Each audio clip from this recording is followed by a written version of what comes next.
this piece of legislation. Thank you very much. Jonathan Young. Thank you, Mr. Speaker. Well, not a bad attempt from my colleague across the House here. I would have thought that he would make a fine leader of the Labor Party, and perhaps they should reconsider that. He's very good at hindsight. Sir, this is a small, but it's also a very important bill. The modern world relies on a vast energy supply to fuel everything from transportation to communication to security and health delivery systems.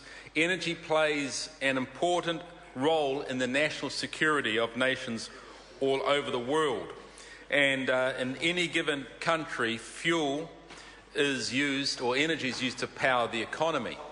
And so there are a number of members of the International Energy Agency, 28 members in all, who have an obligation and a commitment to one another in order to bring stability and energy security around the world, which in the end brings economic and political stability as well, to ensure that they have a minimum of 90 days of their oil imports that they can access.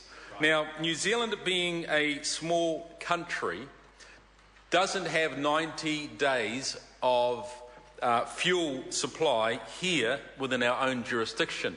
And so we enter into contracts with overseas jurisdictions to supply to us oil if there was ever going to be an emergency around the world regarding oil supply.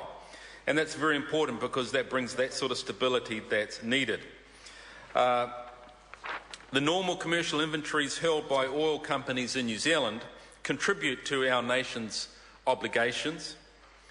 But as I said, the remainder of the obligation is met through the Crown entering into, as the Minister said, these ticket contracts. And there is going to be an impending rise in the ticket requirement, principally due, sir, to a forecast decline in domestic oil production, which we anticipate in the medium term. However, due to the large extent of oil exploration that has taken place and is taking place at the moment, we anticipate that the domestic production of oil will increase in this country.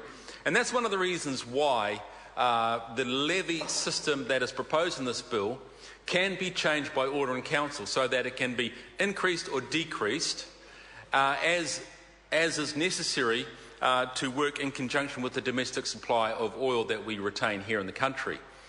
And so it's important that, as the previous speaker said, that we do have a vote provision to pay for these ticket contracts, but that provision is not going to be adequate.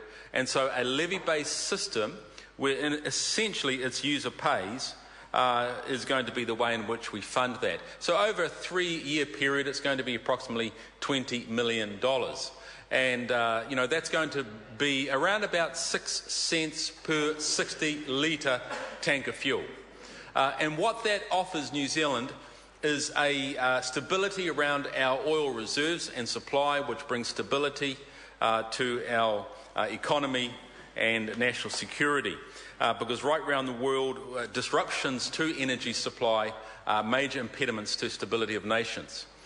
So one of the options, of course, was just to renege on our obligation and not comply with this obligation. And the government would not do that because that would be an irresponsible level of commitment to those treaties and agreements we have. It's a little bit like if a household comes under a bit of pressure and you decide that you're going to quit your insurance policy. While that might ease your cash flow, it doesn't do anything to bring confidence to your bank manager who might hold your mortgage. So it's important for us, in terms of our international reputation and credibility, to maintain our funding to pay for these provisions. And all of these, sir, are very, very important in order to be a nation that carries its responsibilities internationally in the best of light. So, sir, I'm very happy to stand here and commend this bill to the House. It's not a large bill, but I think it is an important one. It brings the change about that we are shifting to a levy-based system as opposed to funding these ticket contracts out of general taxation. So for all of those who ride their bikes, well, you know, they can be happy. And for those who drive our cars, we're paying our part for stability in our supply of energy and our economy. Thank you, sir. Mr Speaker. Reno Tirakatini. Kia ora, Mr Speaker. I'm pleased to make a contribution at the first reading of this bill.